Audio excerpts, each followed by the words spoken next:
자기의 운명을 자기 스스로가 개척하면서 만들어가면서 살겠다고 하는 이 다짐이 무엇보다도 중요하기 때문에 오늘은 한 번 더 얘기해 보겠습니다. 감사해요, 감사해요, 사랑해요, 사랑해요, 잘했어요, 잘했어요, 함께해요, 함께해요. 반갑습니다. 7월을 맞이했습니다. 오늘은 제목을 운명대로 살 것인가 제목을 가지고 말씀을 드리겠습니다. 운명을 믿으십니까? 자기가 정해진 운명이 있다고 생각하십니까? 사람들이 이제 사는 거 보면 그 나이대로 보면은 두 가지로 다 구별이 된다고 그래요. 30대에는 이쁜 사람이 있고 안 이쁜 사람이 있다. 이쁘고 안 이쁜 거에 관심이 많은 거죠. 40대에는 배운 사람과 못 배운 사람 차이가 있다.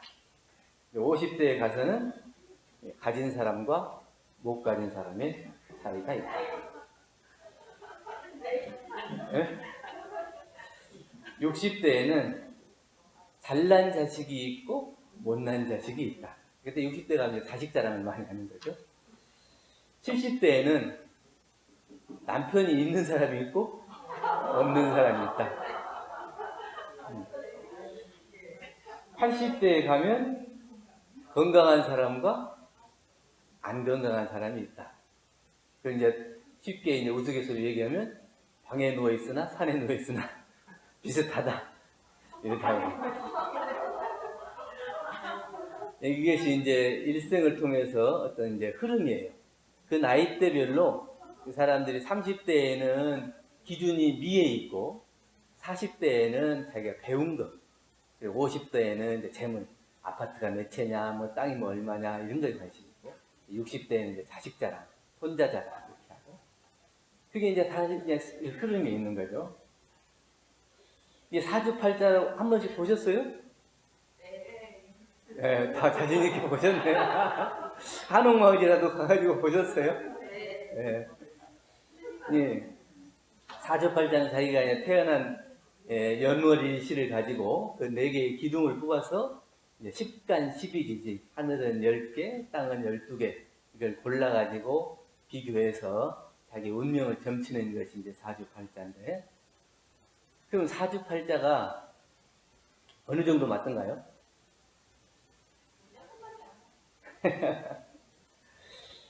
그 사주팔자를 얼마나 믿고 사주팔자를 보십니까?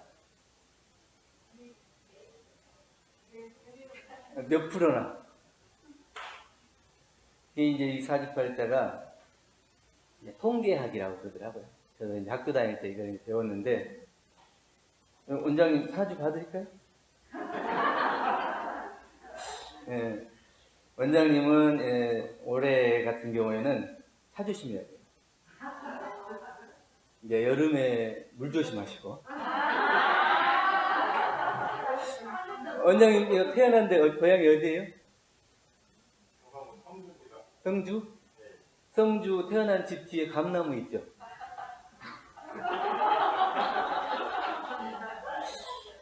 자, 자녀들이 어떻게 복 받는지 알아요? 잘 베풀면 자녀들이 복을 받을 거예요. 이게 누구나 다 하는 얘기예요. 돈 주고 가고 보면 이런 얘기 안 하던가요? 비슷하죠? 다 이게 그 사람의 다 거의 정해져 있는 운명이에요. 그런데 우리가 이제 많은 사람들이 사주를 보지만 믿지 못하는 이유는 뭐냐면 그 사주가 사주처럼 되지 않는다. 사주의 대로 되지 않는다는 것을 우리가 이미 알고 있기 때문에 그리고 사주가 비록 그렇게 나왔다 하더라도 나는 내 운명을 바꿀 수가 있다.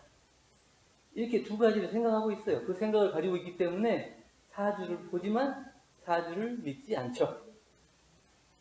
근데 재미삼아서 본다고 하는데 간혹 거기에 매여가지고 이렇다더라 해가지고 이제 귀가 얇은 사람은 거기에 따라서 자기의 마음이 왔다 갔다 하고 싱숭생숭하고 이렇게 된단 말이죠. 안 그래요? 그래서 안 봐요? 마음이 바뀔까봐? 귀가 좀 얇아요? 네. 그게 대부분은 가면 좋은 소리를 많이 해주더라고요. 안 좋은 소리는 줄이고. 그래서 이제 우리가 그것을 사주처럼 되지 않는다는 걸 이미 알고 운명을 스스로 바꿀 수 있다는 것을 믿고 알기 때문에 자기 스스로를 벌써 더 알죠. 있죠.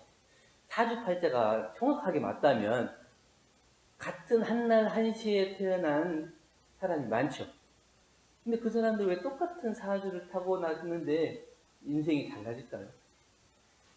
그 각각 태어난 사주가 중요한 게 아니고 그 사람이 가지고 있는 의지, 그리고 믿음, 열정 이런 것들이 그 사람의 인생을, 운명을 좌우하는 것이지 타고난 사주가 그 사람의 운명을 좌우하는 것은 아니다 하는 것이죠. 옛날에 어떤 사람이 사주를 봤는데 당신은 임금이 될 사주요 이렇게 얘기하니까 아 그래? 내가 그럼 임금이 될 사주니까 내가 힘들어서 일할 필요가 뭐 있겠니? 그래서 날마다 놀아요. 일도 안 하고 놀아. 그 일 안 하니까 돈이 없을 거 아니에요? 가난하게 살아. 그 가난하게 살면서도 왜 돈을 안 벌어오냐 그러면 내가 임금 될 사람인데 네 임금 될 사주를 타고났는데 일해서 뭐하니? 나중에 임금 되면 다 내 것인데 이렇게 기다리고 기다리다가 평생을 가서 결국 죽을 때가 됐어요. 근데 그때도 그 말을 놓지 못하고 가족들을 다 모이게 해서 짐이 이제 붕어하노라. 그때까지도 임금으로 사는 거예요. 그러니까 그 임금의 사주로 타고났다고 하는 그 말 때문에 평생을 가족들도 고생시키고 본인도 고생하면서 자기의 운명을 개척할 생각을 안 해요. 그 사람이 노력했으면 비록 왕은 못 됐을지라도 재상이 됐거나 더 높은 벼슬을 했거나 그래서 훨씬 더 잘 살 수 있었겠죠. 그러나 그 사주만 믿고 그렇게 빈둥빈둥 놀고 살면서 사주가 전부인 것처럼 살다가 그렇게 어렵고 힘들게 살았다는 거예요. 간혹 우리가 이제 생각하면 사주가 정해진 운명이라면 영화를 이렇게 찍잖아요. 영화를 찍어 놓으면 그 필름에 이렇게 인쇄되어 있어요. 그래서 그 필름을 이렇게 돌리면은 영화가 이렇게 나오잖아요. 그렇게 나오는 것처럼 우리가 과거 전생에 지어놓은 자기의 그때로 이 영화를 찍어놓은 것처럼 됐어서 이번 생에 그거를 상영한다 생각해서 그대로 전개된다고 생각될 수도 있어요. 근데 그대로 전개된다고 생각하면 그 운명대로 자기가 살아야 됐다. 이렇게 생각하는 사람이 지혜로울까요? 아니면 내가 그렇게 찍어놨더라도 다시 편집이 된다. 여러분 편집할 수 있잖아요. 누가 편집해요? 여러분 각자 스스로가 편집을 해요.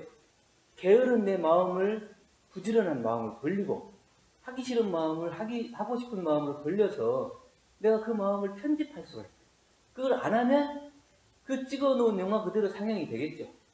그런데 내가 중간중간에 이것은 내가 고쳐야 되겠구나. 이것은 또 고쳐야겠구나. 이렇게 편집을 하면 자기의 운명대로 사는 게 아니라 자기의 운명을 개척하면서 편집하면서 살 수 있는 사람이 된다는 거예요.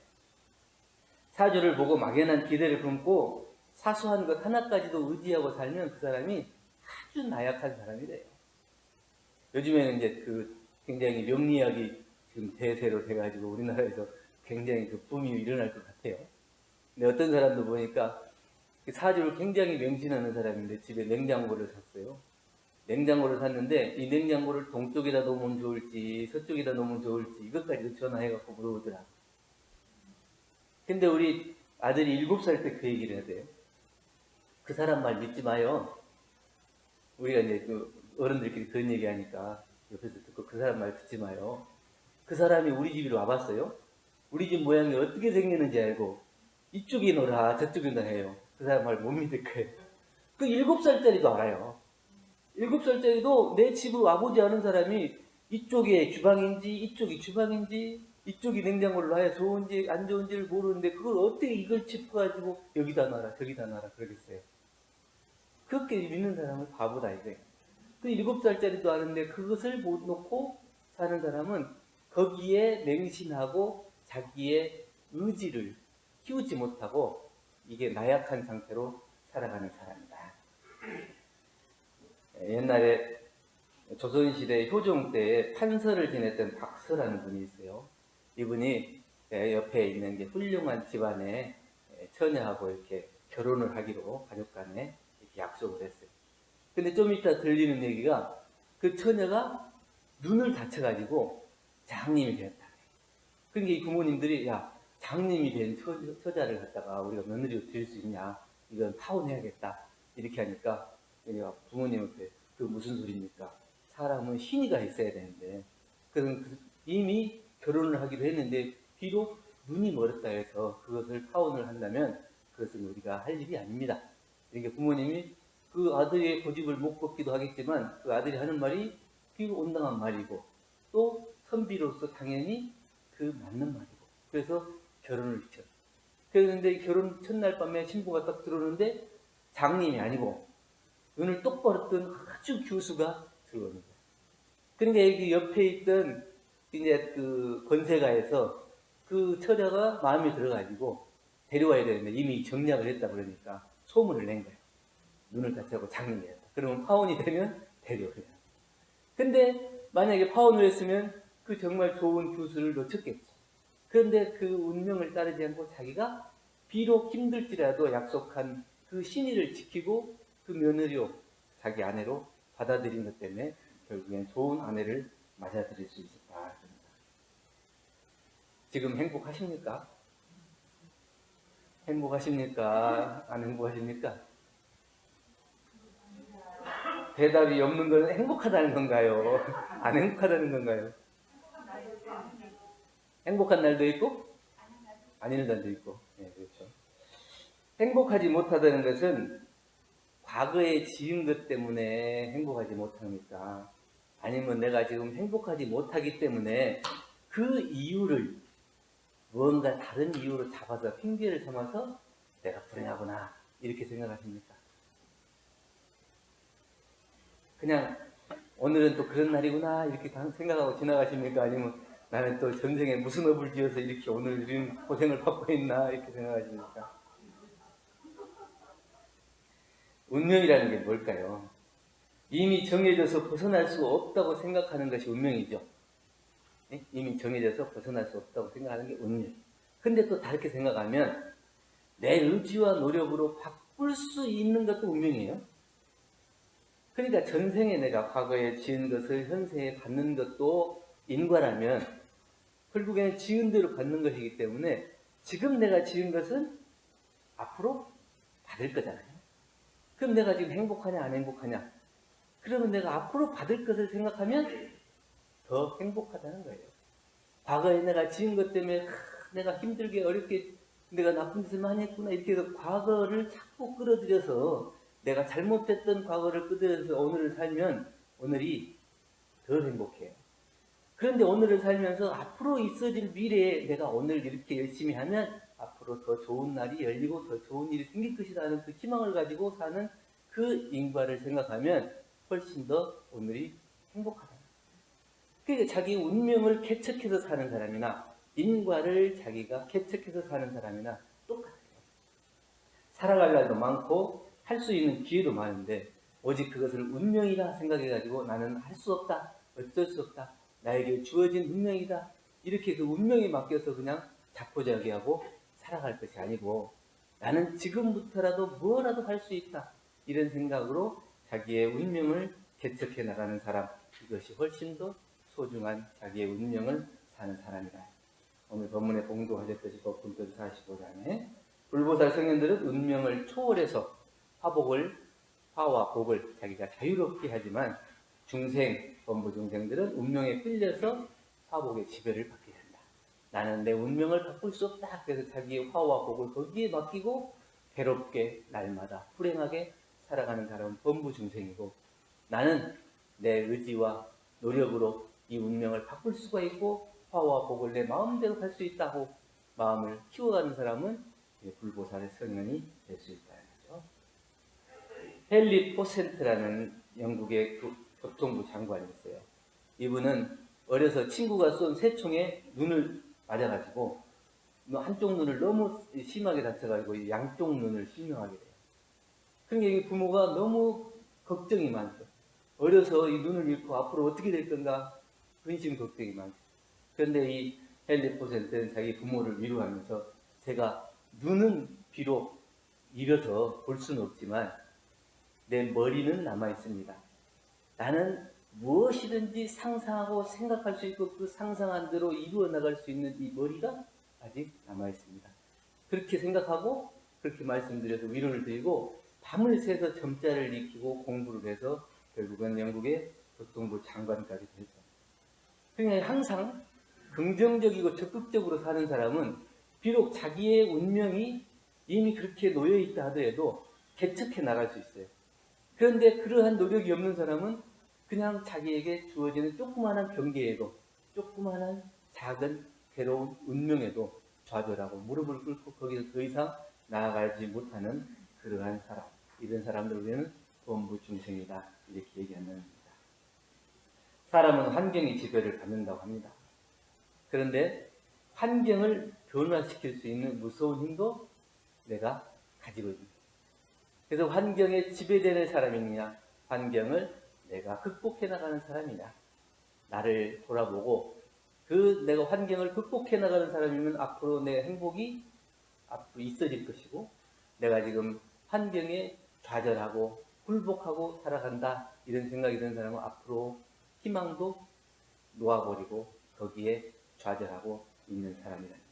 긍정적인 인생관을 가진 사람은 희망으로 절망을 극복하지만 이 비관론자들은 슬픔과 분노로서 술이나 담배 이런 것들로 해서 자기의 삶을 자포자기하는 경우가 많다고 합니다.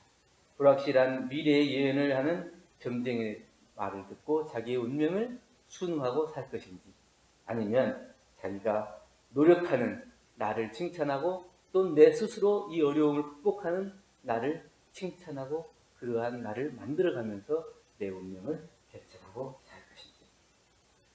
내가 살아가는 인생은 누구의 인생입니까? 다른 사람의 인생도 아니잖아요. 내 인생이잖아요. 내 인생이기 때문에 내 삶의 주인은 바로 나입니다. 그리고 우리가 살다 보면 슬픔도 있고 또 고통도 있고 좌절도 있습니다. 그러나 그 슬픔과 고통과 좌절이 내가 없을 수는 없어요. 그러나 그 슬픔과 고통과 좌절도 내 인생에 있어서 한 부분이다. 그 슬픔과 고통과 좌절을 딛고 일어나는 것도 내 운명이고 내 삶이다. 그 슬픔과 좌절과 고통을 딛고 일어나는 나를 격려하고 칭찬하고 그런 삶으로 만들어가야지 내가 주어진 운명이 이렇게다. 나는 이것밖에 안 될 것이다. 이렇게 이미 결정하고 그 운명대로 살아가지는 않아야 되겠다 하는 얘기입니다. 내 운명을 만들어가면서 사시겠습니까?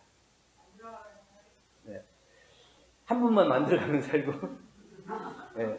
오늘 이거는 굉장히 다른 어떤 것보다도 중요해요. 근무를 더 하는 것도 중요하고 돈을 더 많이 버는 것도 중요한데 이 의지, 이 자기의 운명을 자기 스스로가 개척하면서 만들어가면서 살겠다고 하는 이 다짐이 무엇보다도 중요하기 때문에 오늘은 한 번 더 얘기해 보겠습니다.